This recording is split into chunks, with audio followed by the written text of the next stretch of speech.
and she's gonna follow my lead and follow what I have to say because I'm the man. She's got my name. She's got my ring. Women are just happier in male-dominated relationships. So I also have a 16-year-old daughter that I'm also raising to be a traditional. The depression part of it is a weak mindset. Right, yeah. So that is weak. Because as men, as a traditional man, it's our job to be strong. Well, women they're not naturally leaders, and that's completely fine. Welcome back to my channel. I am Andriana, and today in the chair we have Fable.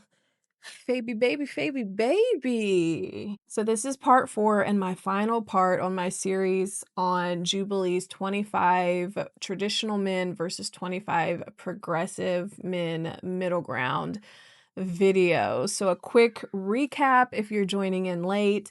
Part 1 was all about fragility and how for a lot of these traditional men, as soon as they brush up against anything girly or gay or emotionally coherent, they seem legitimately terrified. Part 2 was the whole leadership chapter where we also tackled the tradwife fantasy and the accountability gap and what it looks like when men want to lead but they don't actually want any of the labor. Part 3 was the victimhood chapter, and it's where we focused on how men experience women's basic autonomy as like oppression. This one is the answer key. The full playlist is linked down below and hopefully up in the cards if you want to watch the whole arc from the top, but each also stands on its own. So either way, welcome to the finale. Let's figure out why these conversations keep going absolutely nowhere and what we would actually have to do to finally start a conversation that is capable of going somewhere real. So the very first prompt that Jubilee throws at the men is, Should it be socially acceptable for men to wear skirts? sit with that for a minute, because it does sound like a real question, right? It sounds specific. It sounds like you could actually debate it.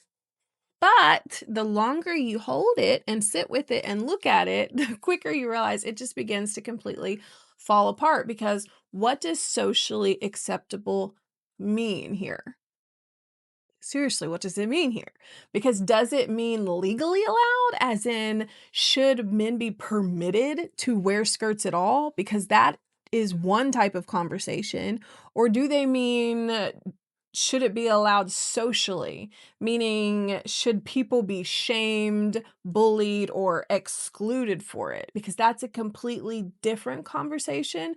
That gets more into questions about enforcement and consequences and who's going to get punished for what. Or do they mean culturally? Like, should we as a society think that it's good, normal, respectable, etc.? Because now that would put us in vibes territory. Now we're asking people to rate their personal aesthetic comfort and pretend that that is a moral position.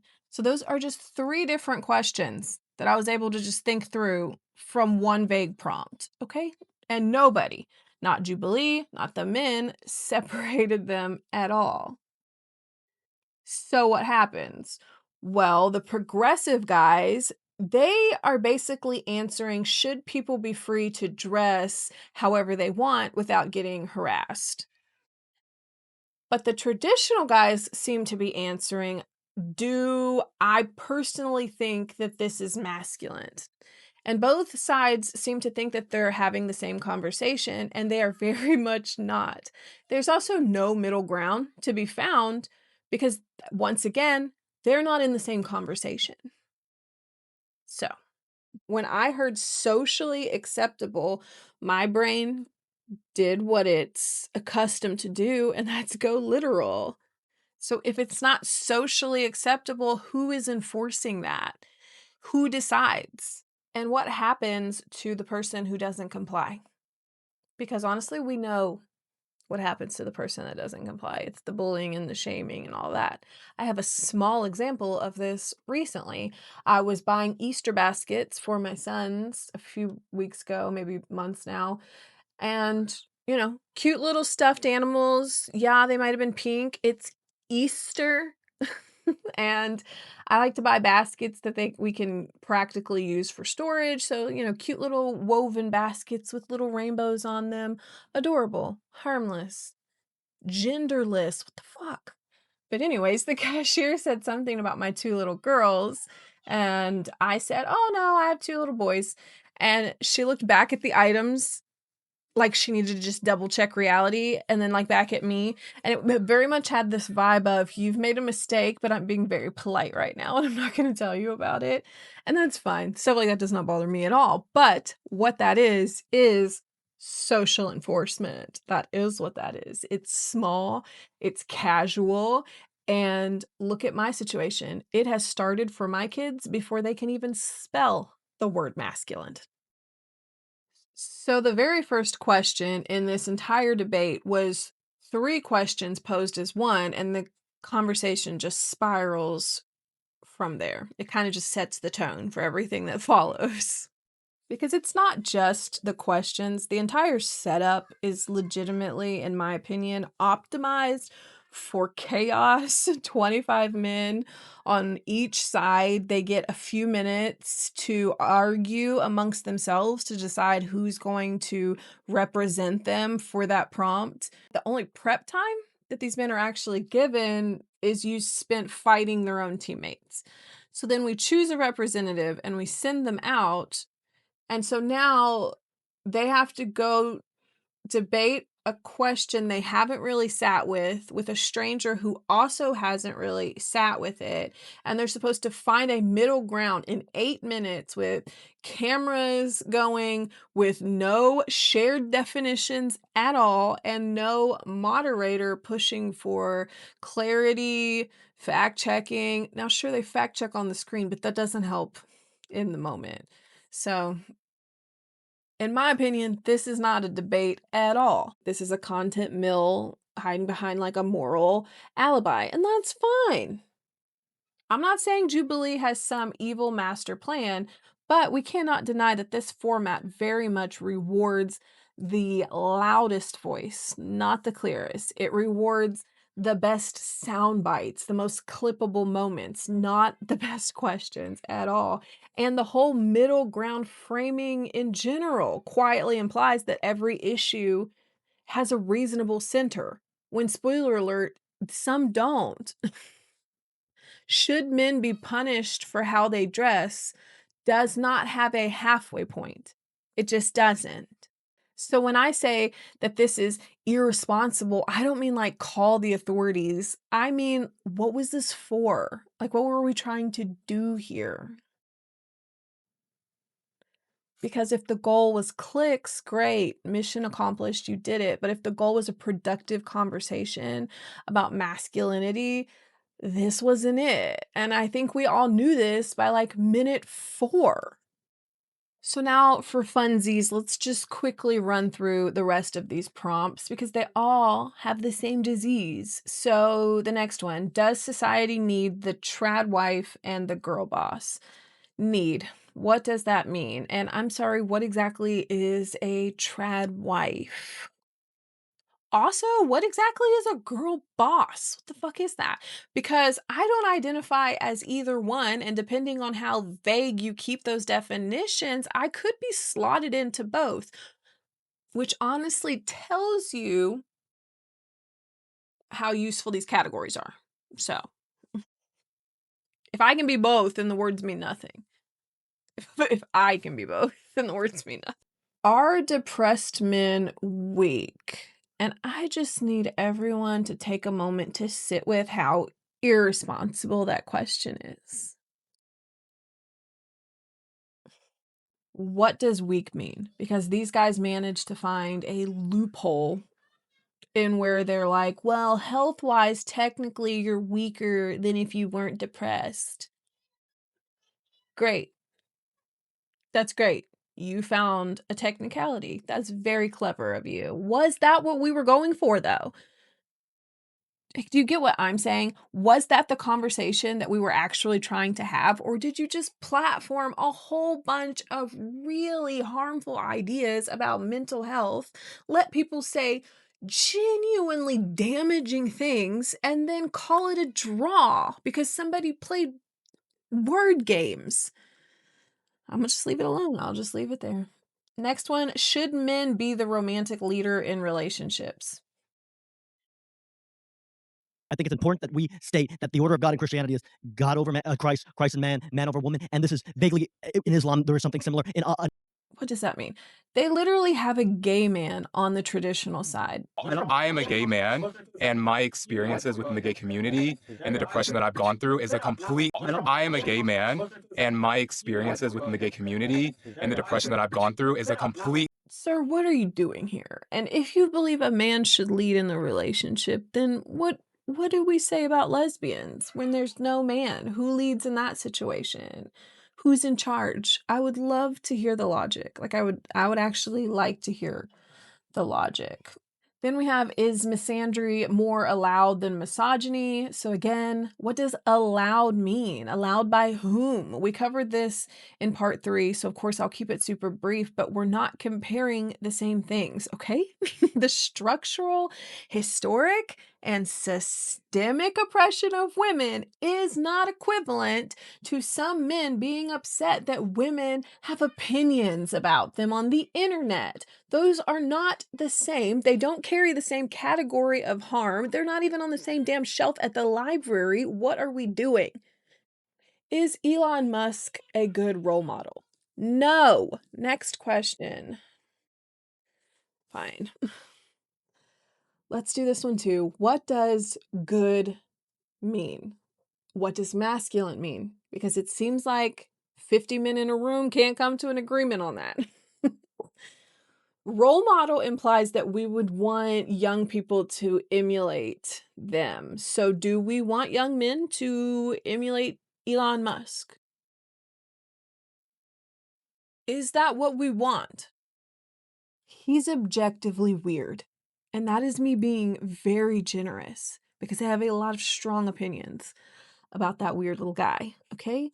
So honestly, the only thing it seems like people can point to is that he's rich.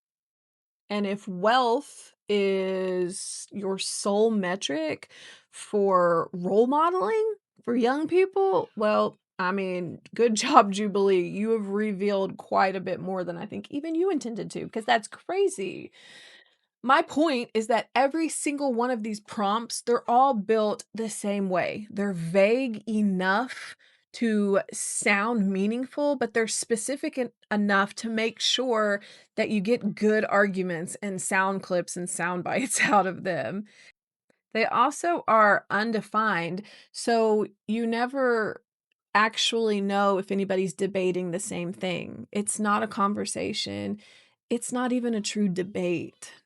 So, if all of the questions were vague, what were the traditional men actually arguing about? Because once you strip away the slogans and the posturing, I think it actually is pretty clear. They don't seem to be defending values. What I believe they're defending is identity. It always comes back to that damn identity, doesn't it? Because specifically, they're defending a version of identity that came preloaded with authority that they did not earn and with power that they don't want to name. So again, we talked all about this in part 2. They call it leadership, they call it tradition, they call it preference. But when one person's preference consistently costs the other person their autonomy, their labor, and their safety, that is not preference. Thank you. It's a power arrangement. So now can we actually talk about what a better conversation might actually look like? Not a perfect one, just a better one. I don't have all the answers, but I overthink a lot of things. And so I have a lot of ideas, and I'm not coming with a list of better prompts because I don't think that's the fix at all. I honestly think we have to just change the way we're having these conversations in general. Because I think it's far less about what you ask and it's much more about what you refuse to let slide in these conversations instead of should men wear skirts. I mean, ask what outcome are we defending here?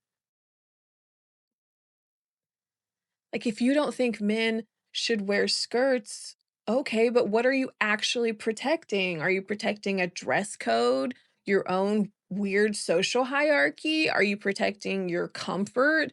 Because if you can name it, once you've named it, we can actually talk about whether or not it's worth the cost. We can actually have a conversation. But most people don't want to name it, and that should tell you something. Instead of should men lead, ask who has the power in this arrangement, and why is the power one thing that one person gets to hold? And what does it cost the other person? Because leadership sounds super noble right up until the point where you realize that it usually means one person decides and the other person adjusts. And that adjustment, that invisible, constant labor of adjusting to someone else's authority, that is not partnership. So maybe instead of throwing around words like weak or misandry or tradwife, just slow the hell down and define your terms. I'm telling you it works because no, really, what do you mean? Seriously, like what do you mean by that?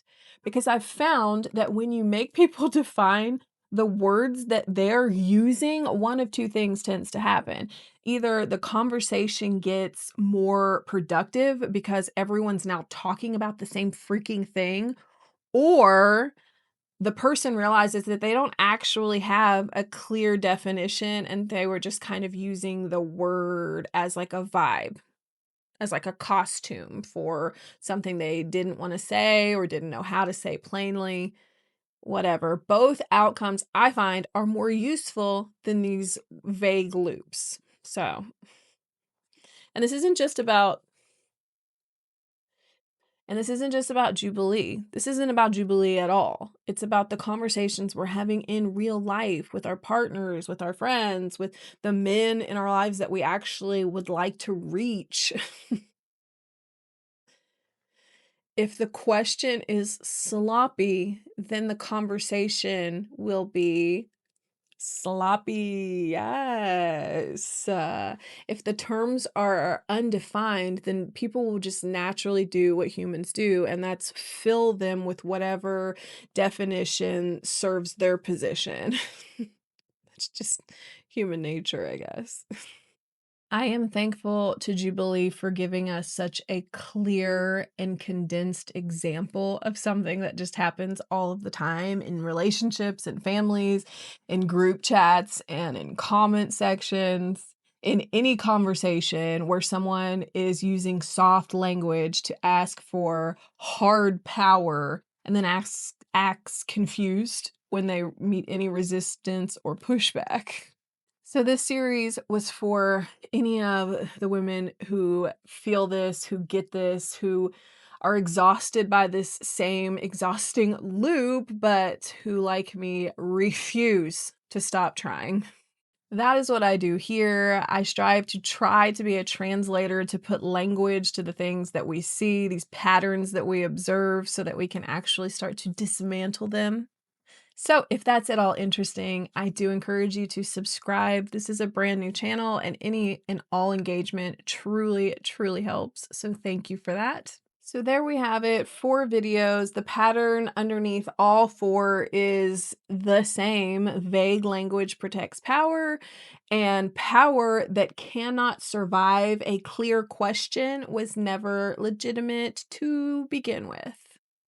So if you've stuck with me through the whole series, that's crazy. Let me know. That's amazing. As a new channel, wild. If not, then feel free to jump in at any point and check out the others. I promise you that the arc is totally worth it. Thank you for overthinking all of this with me. You truly, truly deserve a rest. So why don't you go have a nap? I'm talking the whole shebang, horizontal, eyes closed, shades drawn, phone in the other room. Have a nap. You deserve it.